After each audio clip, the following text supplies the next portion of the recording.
Hello friends, welcome to Jerin classes. आज हम लोग सेक्शन 162 सीआरपीसी कवर करेंगे। पिछले वीडियो में हमने सेक्शन 161 देखा था, उसमें बात हुआ था examination of witness bye police.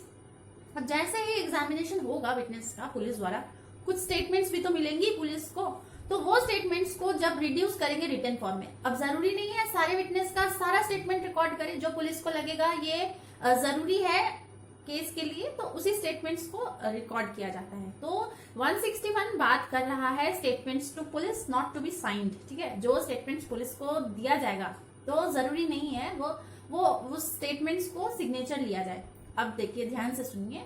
जैसे ही एक विटनेस ने कुछ बताया, ठीक है, अगर पुलिस ऑफिसर ने उस स्टेटमेंट को रिड्यूस किया रिटन फॉर्म में, तो उस स्टेटमेंट में जिसने दिया वो स्टेटमेंट, उसका विटनेस का सिग्नेचर नहीं लेना है। ठीक है, उसमें सिग्नेचर नहीं लेना है। यही है बेसिक, मतलब मेन चीज ये है। उसके बाद ये कहा गया है, लेकिन इसको यूज किया जा सकता है for any purpose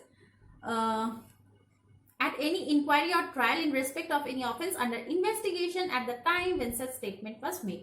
Under investigation at the time when such statement was made, investigation के टाइम पर जो मिला है, ठीक है, वैसे टाइम पे उसको यूज किया जा सकता है। ट्रायल में, inquiry at trial in respect of any offence under investigation, जिसके मतलब इन्वेस्टिगेशन हो रहा है, जिस ऑफेंस के तहत इन्वेस्टिगेशन हो रहा है, उसका जब ट्रायल और इंक्वायरी होगा उस समय इन स्टेटमेंट्स को यूज किया जा सकता है। लेकिन उसमें भी कुछ प्रोविजंस है, मतलब कुछ प्रोविजो है, वो मैं आप लोगों को बताऊंगी कि 3 प्रोविजो है किस टाइम पर यूज किया जा सकता है और कैसे यूज करने की परमिशन मिली हुई है। तो पहले तो ये समझ में आ गया, जो स्टेटमेंट रिटन फॉर्म में रिड्यूस किया जाएगा उसमें स्टेटमेंट देने वाले का सिग्नेचर नहीं लेना है। और उसके बाद कुछ प्रोविजन है जो कि किस वे में यूज करना है वो डिफाइन किया गया है अच्छे से, कि use of statements permitted by section 162 कौन सा यूज है। तो statements given to the police during investigation cannot be used as substantive evidence. इसको सब्सटेंटिव एविडेंस के तौर पे नहीं देखेंगे, ठीक है, कि जो स्टेटमेंट मिल गया वही सब्सटेंटिव एविडेंस हो गया, नहीं, ऐसा नहीं है। They can only be used for raising suspicion against credibility of the witness. Suspicion raise करने के लिए कि कितना क्रेडिबिलिटी है, विटनेस के स्टेटमेंट को कितना क्रेडिबिलिटी दिया जाना चाहिए, उसके लिए।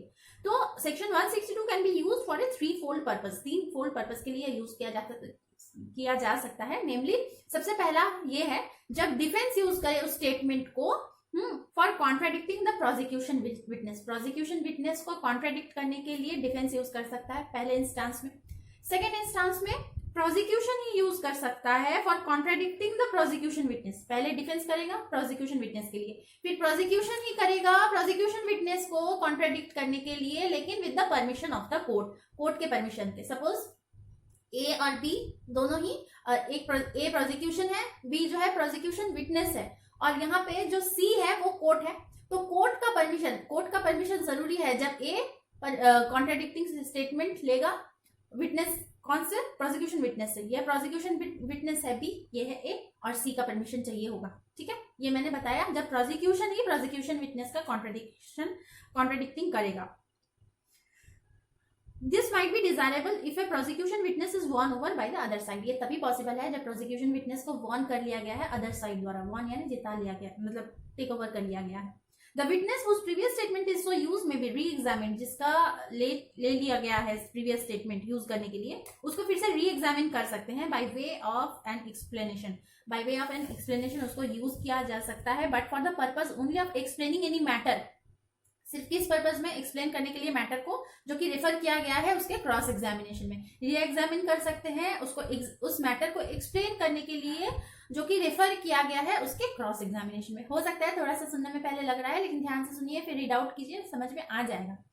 और with the permission of the court by manner provided. और ये जो मैंने बताया अभी 3 इंस्टांस बताया, जो डिफेंस यूज करेगा कॉन्ट्राडिक्टिंग, फिर जब प्रोसिक्यूशन ही प्रोसिक्यूशन विटनेस को करेगा, तो ये सभी चीजें किसके तहत फॉलो होंगी, सेक्शन 145 एविडेंस एक्ट में जैसा मैनर प्रोवाइड किया हो उस मैनर के तहत इसको फॉलो किया जाएगा। उसी को फॉलो करते हुए यहाँ पे काम किया जाएगा, इंक्वायरी और ट्रायल चलेगी। ठीक है, सेक्शन 145 इंडियन एविडेंस एक्ट 1872, ये ध्यान रखिएगा। जब भी 162 से रिलेटेड क्वेश्चन आएगा एग्जाम में, आप लोग जब लिखेंगे कि 2 क्लॉज है 162 में, क्लॉज 1 ये बताता है कि साइन नहीं लेना है, और अगर यूज होना है वो स्टेटमेंट्स जो कि लिया गया है रिटन फॉर्म में, तो उसको कौन से 3 तरीके से यूज कर सकते हैं, डिफेंस वाला, प्रोसिक्यूशन वाला, और एक जो है री एग्जामिनेशन वाला।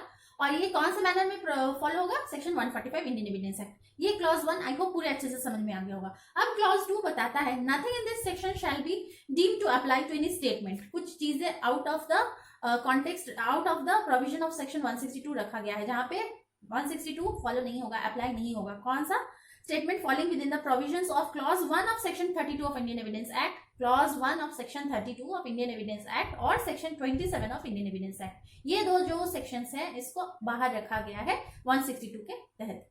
ठीक है, इसमें 162 अप्लाई नहीं होगा जब भी हम लोग इसके दौरान एविडेंस एक्ट को यूज करेंगे। तो ये दो चीज तो बेसिक हो गया सेक्शन 162 के बारे में। अब ये भी मैंने आप लोगों को बताया। अब लेकिन जहां पे पुलिस ऑफिसर रिटन फॉर्म में नहीं लेगा स्टेटमेंट को, तो वहां पे उस स्टेटमेंट को कॉन्ट्रडिक्शन के तौर पे भी यूज नहीं कर सकते हैं, और स्टेटमेंट को कभी भी कोरोबोरेट करने के लिए नहीं यूज किया जाएगा। Statement is always to be used as an contradiction, contradiction के तहत ही उसको यूज किया जाएगा। Statements can only be use for contradiction, ठीक है, कोरोबोरेशन के लिए नहीं, उसको कॉन्ट्रडिक्ट करने के लिए यूज किया जाएगा। तो एक केस है Tehsildar Singh versus State of UP. यहाँ पे सुप्रीम कोर्ट ने 3 इलस्ट्रेशंस दिए थे जिसमें कि एक्सप्लेन किया जा रहा है omission amounts to contradiction. Omission, suppose लिखने में कुछ ओमिशन हो गया, लेकिन वो उस ओमिशन को कॉन्ट्रडिक्शन के तौर पे यूज किया जा सकता है। 3 इलस्ट्रेशन है। सबसे पहला इलस्ट्रेशन है, स्टेटमेंट पुलिस को दिया गया था विटनेस द्वारा कि ए ने स्टैब किया बी को डेथ के लिए। ठीक है, ये लिख लिया। तो ये तो नहीं लिखा गया था कि ओनली ए, ये छूट गया। पुलिस कह रहा है कि ये मेरे से छूट गया, लेकिन बाद में विटनेस बॉक्स में आके वही विटनेस क्या कहता है, ए और सी ने मिलकर बी को स्टैब किया। तो अब यहाँ पे क्वेश्चन अराइज होता है, the witness saw only a stabbing B, thus the omission of the word only in this case amounts to contradiction। ठीक है, ओनली क्योंकि छूट गया है तो ये अमाउंट टू कॉन्ट्रडिक्शन है, क्योंकि ओनली आप नहीं लिखे थे उस समय। तो इसीलिए ये नहीं मान सकते हैं कि ए ने बी को स्टैब किया, मतलब उसका ये मतलब हुआ कि ए और सी ने मिलकर स्टैब किया। बाद में आके वो यही बोलता है ना विटनेस बॉक्स में आके, तो ये अमाउंट्स टू कॉन्ट्रडिक्शन हो रहा है, ए के साथ सी इंक्लूडेड नहीं है। फिर एक और एग्जांपल है, कह रहा है विटनेस मतलब स्टेटमेंट में विटनेस ने ये कहा है एक डार्क कंप्लेक्शन वाले इंसान ने स्टैब किया बी को डेथ के लिए। बाद में विटनेस बॉक्स में आके कहता है क्या कि a fair man stabbed B. ठीक है, तो एक बार कहता है स्टेटमेंट में कि डार्क कंप्लेक्शन, विटनेस बॉक्स में आके कहता है फेयर कॉम्प्लेक्शन। तो दोनों बिल्कुल अलग है, एक टाइम में एक इंसान फेयर भी है और डार्क भी है, ये तो नहीं हो सकता, या तो फेयर कॉम्प्लेक्शन का होगा या डार्क कॉम्प्लेक्शन का होगा। तो ये बिल्कुल कॉन्ट्रडिक्शन हो गया। ठीक है, दो अलग चीजें हो गई, तो कॉन्ट्रडिक्शन के लिए इसको यूज किया जा सकता है इस स्टेटमेंट को। अब थर्ड स्टेटमेंट भी ये कहा गया था कि A after stabbing B run to the northern lane. ठीक है, ए ने बी को मारने के बाद वो नॉर्दर्न वाले लेन से भागा। फिर वो विटनेस बॉक्स में आके बाद में कहता है ट्रायल के दौरान कि ए ने बी को मारने के बाद वो सदर्न वाले लेन से भागा। तो एक ही साथ एक इंसान दो अलग अलग डायरेक्शन में नहीं रन कर सकता है। तो ये बिल्कुल दो स्टेटमेंट जो है कॉन्ट्रडिक्शन के तौर पे इसको यूज किया जा सकता है। तो ये कुछ एग्जांपल्स है जो मैंने आप लोगों को बताए। अब आप लोग एक दो क्वेश्चन सुनिए एमसीक्यूज कि 162 में किस तरह के एमसीक्यूज पुटअप किए जा सकते हैं। तो सबसे पहला क्वेश्चन अगर मान लीजिए the word statement with in the meaning of section 162 of CrPC. ठीक है, जैसे स्टेटमेंट बोल स्टेटमेंट अगर देता है तो स्टेटमेंट में क्या क्या इंक्लूडेड है। तो ऑप्शंस में है A narration, B science and gestures, C both A and B, यानी नरेशन भी, साइंस एंड जेस्चर्स भी, और डी बता रहा है नहीं सिर्फ narration and not B, only A not B. तो क्या सही आंसर होगा, स्टेटमेंट में क्या क्या इंक्लूडेड है। तो answer is both A and B, narration भी होगा और साइंस एंड जेस्चर्स भी स्टेटमेंट्स हो सकता है, क्योंकि वो तो पुलिस लिखेगा कि ऐसे ऐसे बताया। अब बताया मतलब ओरली ही बताएगा, जेस्चर के थ्रू नहीं बताएगा, ऐसा नहीं है। वो सब उस चीज को भी जो पुलिस स्टेटमेंट में लिख सकता है, तो वो सभी चीजें इंक्लूडेड है। ठीक है, ये एक एमसीक्यू एक ऐसा है। एक और क्वेश्चन है, section 162 of CrPC prohibits a statement from being used in evidence made in the course of, जो एविडेंस के तौर पे नहीं यूज कर सकते हैं। तो वो स्टेटमेंट कब मिलता है, पुलिस स्टेटमेंट कब लिखता है। ऑप्शंस है इंक्वायरी, इन्वेस्टिगेशन, ट्रायल, आइदर ए और बी, यानी या तो इंक्वायरी या इन्वेस्टिगेशन। तो ये बहुत सिंपल सा है, स्टेटमेंट कब लिखता है पुलिस, ड्यूरिंग इन्वेस्टिगेशन। ट्रायल के समय तो स्टेटमेंट नहीं आता है ना, तो investigation is the right answer.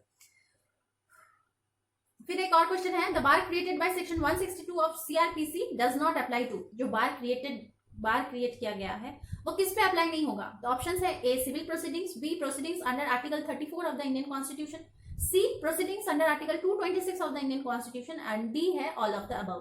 तो किस में अप्लाई नहीं होगा तो इसका सही आंसर है D, all of the above. किसी में भी अप्लाई नहीं, not apply to, civil proceedings में भी अप्लाई नहीं होगा सीआरपीसी का सेक्शन 162।